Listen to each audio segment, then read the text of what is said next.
We've got quorum. I show 1 minute on my computer, so we'll see what we get. How are you, Councillor Ladwig? Good. How are you? Weary, but good. Yes. Just weary from being busy?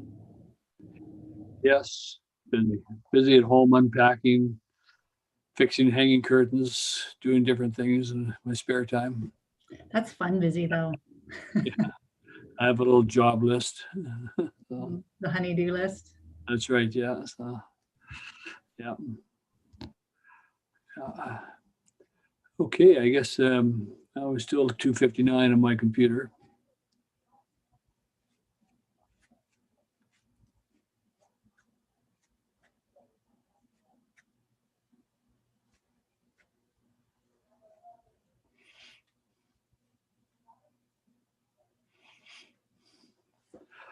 Okay. Good afternoon, everybody. Are we set to start, Corporate Officer? Yes, we are. Thank you. Good afternoon, everybody, and welcome to the Committee of the Whole for November 17, 2020. With you this afternoon are Councillor Kroll, Councillor D'Andrade, Councillor Ladwig, and myself, Mayor Beamish, along with staff from the town of Gibsons. And we acknowledge that we are meeting today on traditional territory of the Squamish Nation. And there's my telephone ringing in the background, so I thought I said that on mute. So, first of all, we'll call the meeting to order at time being 3 o'clock and ask for approval of the agenda. Councillor Ladwig, Councillor Kroll, thank you. There's only one report on this agenda, and this is from the Director of Finance. And this is the COVID-19 Safe Restart Grants for local government.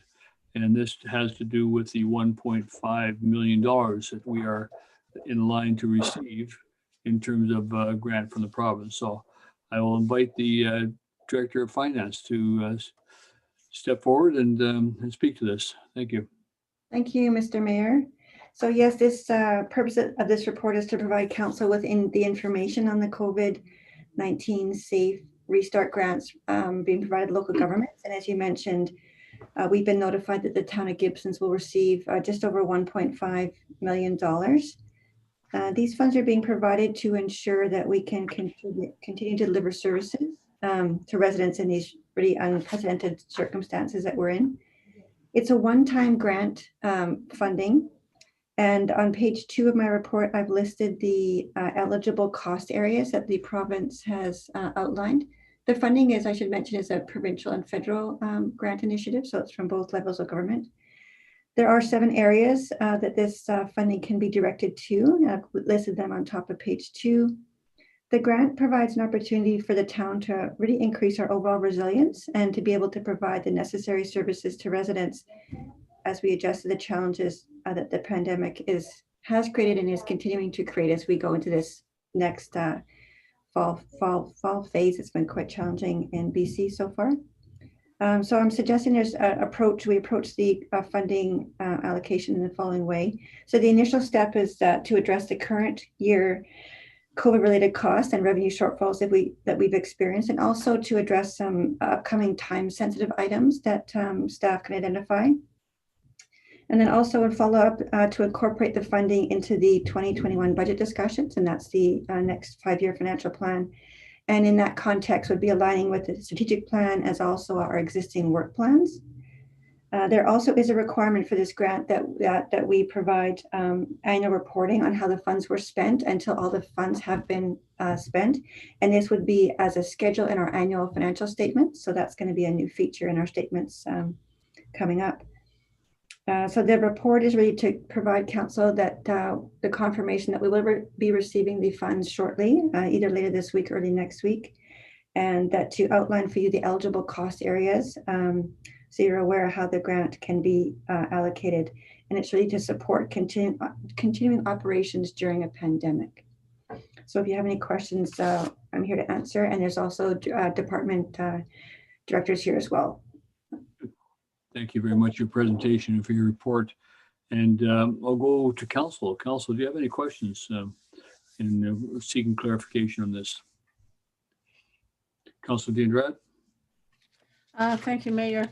I have a kind of a clarification request. As probably all of you seen on the newspaper, the Gibson Senior Society has completed their kitchen renovation, and including the flooring, thanks to the town of Gibson's partial funding for the flooring. But so they are initiating the meals program. They initiated yesterday. They have someone cooking, and today is the first day that they are delivering the frozen meals.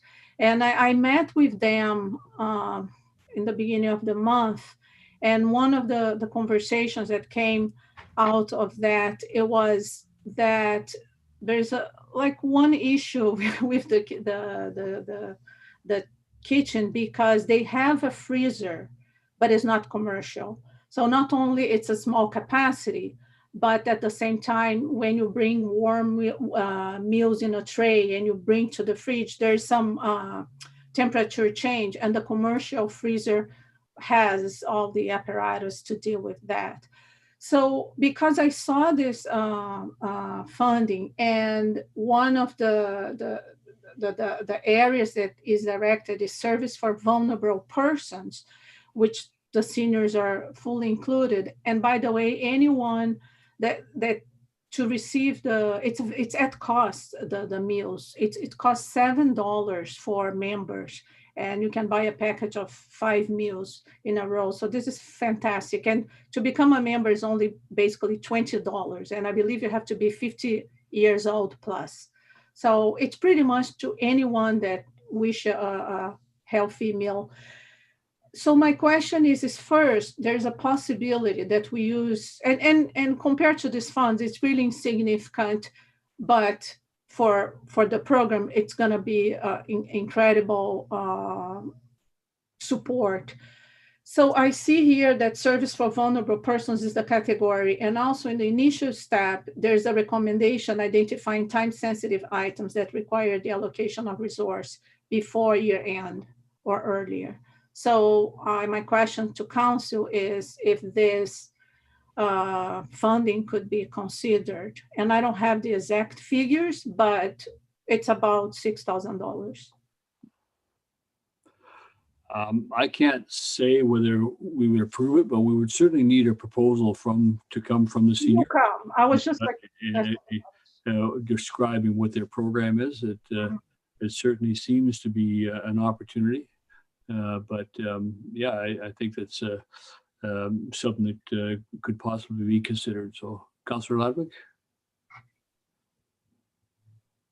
Obviously, I would support something like that Councillor DeAndrade just presented, but I do feel, I think as we start to get a better sense of how these funds can be spent, I would be more comfortable almost asking our community partners for a call for proposals, being more transparent about how we go about that, because there's a number of organizations I'm sure that could benefit from some kind of financial aid, but it's still a little unclear to me as to what qualifies, what doesn't. And so certainly I would see that as being one that could be added to the list, but you know, I would like to see a more transparent, broader process before we decide.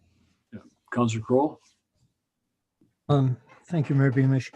A couple of things with respect to Councillor D'Andretti's thing. I understand that the Senior Society are applying for nonprofit charity status, which currently they're not.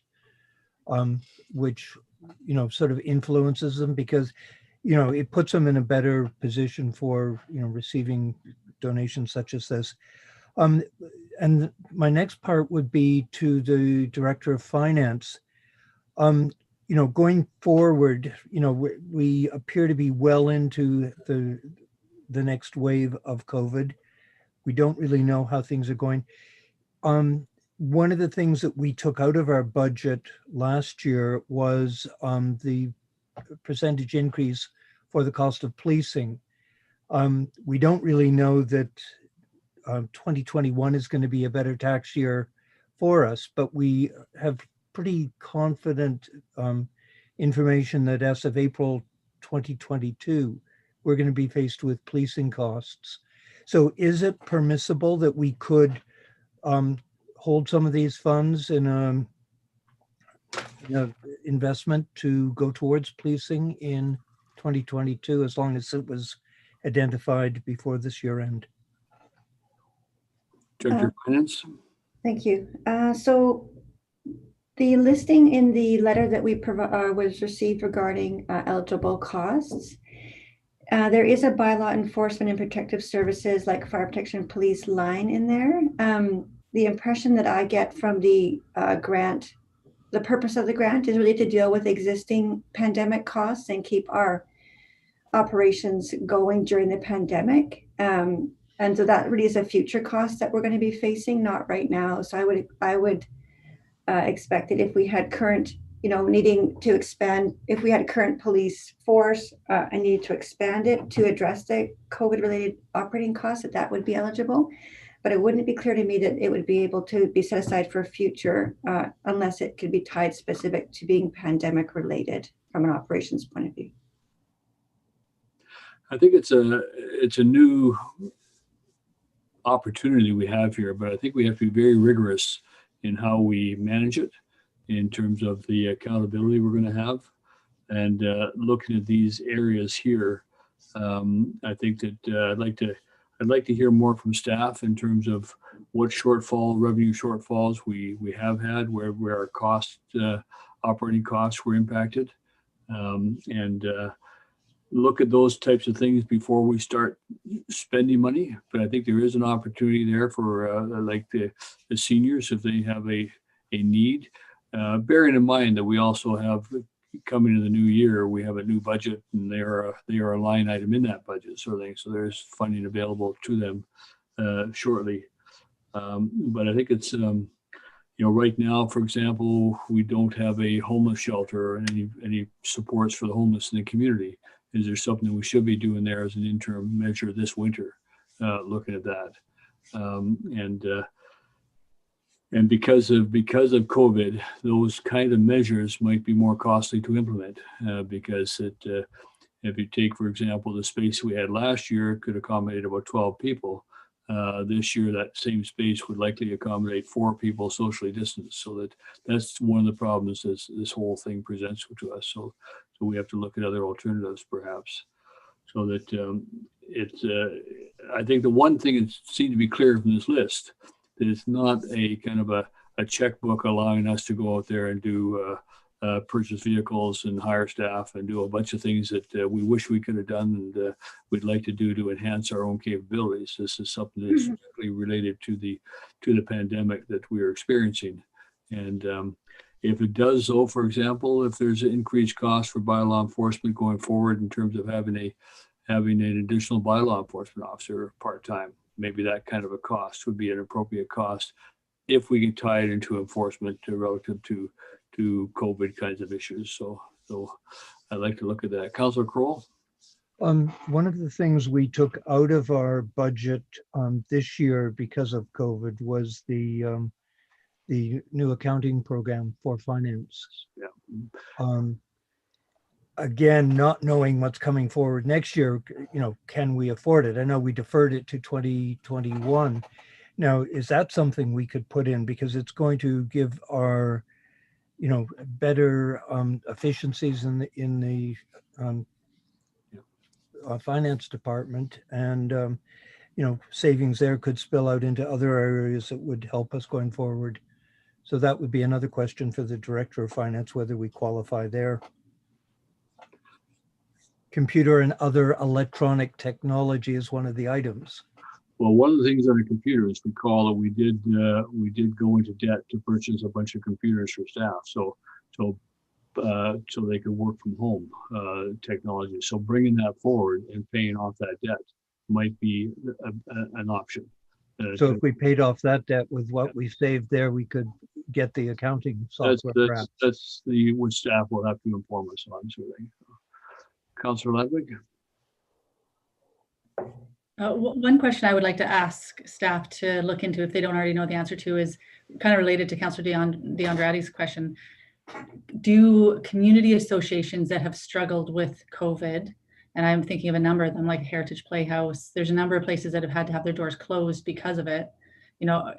are we even allowed to distribute funds to other organizations outside of the municipality for their support and struggle through this time? So if they don't already know the answer, that would be a great thing to explore. Yeah, that's a good point, including the library. Because the library does have a line budget, but they have additional costs. Speaking to the librarian a week or so ago, one of the challenges they have again is how they deal with the vulnerable people in the community who use the library as a place of refuge during the day. Is there things that could be done there to enhance that and to help them out in that regard? So I think there's a number of questions we have. We have a unique opportunity here. I think we have to be very rigorous and apply some very good evaluation criteria as to how we make those decisions, and so that we can't be criticized one way of making inappropriate decisions. This is not cost of living increases for staff or for council members. This is how we can support the community at this time with these funds. So I'd like to see that. CAO, do you have any other comments? Certainly, Mr. Mayor. So for us, Lorraine has been working with staff as well as gathering some more input. So we just including looking at our capital programs and the combination of what, from our perspective, needs to move forward. We've had impacts on space, for example. We've almost entirely lost the use of the Marine Room. And we still have the needs for archives and the space next door for training and staffing issues as well. So we're looking at those types of areas. Climate change is certainly another area that you'll see some material from us, some suggestions there, that type of planning. In that context, you get the grant and aid program. At the moment, it has $20,000 just in relation to what Councilor Ladwick and D'Andrade brought up. Maybe a different way to add some more pennies to that program. And so we don't have an extensive list just yet. We've just been talking about priorities, what are the impacts, and we have to sort of be mindful that this is to compensate us as a community from a municipality, because there's other programs going out for arts, for business, and so on. It's not just for us, but it's from the perspective of a local government. And so that those are some of the discussions we've been having, and we'll be ready for as a follow-up. I know that Lorraine is proposing a bit of a next steps as well. That's what we've been talking about, Mr. Mayor. Yeah, I think it's an interesting opportunity. You mentioned the grant and aid program that we have, maybe a one-time additional infusion into the grant and aid program for 2021 to offset recognized costs of COVID by those organizations that we often support. And then that could be one thing, to add funding to that for one-time funding. So yeah, it's unique, but we're in a unique and challenging time. But let's find a way to do it right and make sure that the money also gets out there and doesn't sit in a bank account for protracted periods of time. Okay. Is there anything further, Council, at this time? Mr. Mayor? Staff? Sorry? Yeah, so then, as I mentioned in the report, CEO had mentioned that we've had preliminary discussions at staff level regarding the current year and some time-sensitive items. And so my proposal is that we bring a report back to council to outline some of the requests to address those really time-sensitive items, and then we'll do a more longer term for 2021. I just want to reiterate that the funding is being provided to address Town of Gibson's operational costs as we deal with COVID. That was sort of the main intent of it. I can see us helping support, partnering with other organizations in town potentially to help provide services to people in the communities.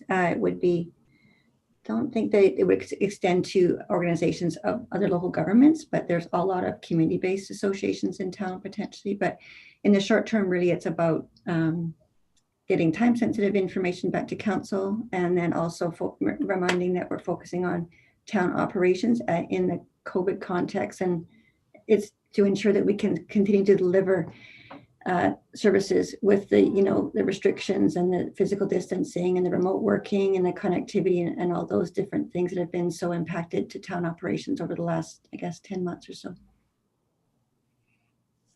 CIO, you've lit up. Yes, Mr. Mayor, just one more piece related to what Lorraine was mentioning is the strategic plan. I think that's, from our perspective, it's aligning this impetus with the strategic plan and the budget discussions, keeping in mind the 18 months, 24 months for the remaining of your term, and in terms of also meeting the strategic objectives as you lay them out. So we certainly have had that in mind, and I'm sure you have as well. Yeah. Okay, well, thank you. And seeing no further questions from council, first of all, could I have a motion to receive the report? Councillor Kroll, Councillor Diendrad, thank you. All in favor of receipt? Thank you. Is there any motions arising from this? Do you require any direction, Director of Finance, or are we just going to see you come forward in the next couple of weeks? That's right. Yeah, I plan to bring a report forward. I'll aim for the December 1st council agenda, and we'll have the staff recommendations at that time about this, basically the first phase. Okay. Will you know by that time, from a financial perspective, what kind of the costs on our operations have been? Do you have sufficient information before the end of the year to identify those? We're going to be looking at projecting out. I had provided council with a 9-month review a while back, and it showed some areas where we had some increased costs and some revenue shortfalls. And so what I'll do is we'll discuss with the management team, and in the new context of this fall second wave, relook at those to see if we can project out what we will need for the end of the year, be it, increased supplies or different changes to operations.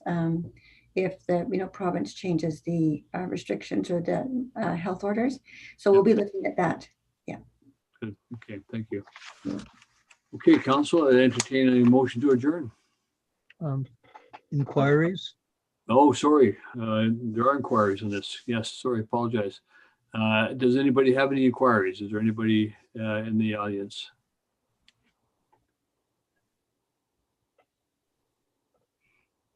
Sorry, Mr. Mayor, struggling with my computer here. At this time, I'll ask anybody who's in the office in the audience as an attendee, if they could please use the raise the hand feature found at the bottom of the screen. I'll turn on your audio and video. I'm not seeing any, Mr. Mayor. Okay. Thank you. And the next meeting is the regular committee of the whole meeting will be held on Tuesday, December the 15th at 3 p.m. And now I'll take a motion to adjourn. Councillor Ladwig, Councillor Kroll, all in favor? Thank you. And timing in terms of going into strategic planning or the review or the workshop, when would you like to do that? Right away, or come back at 4 o'clock, or what's your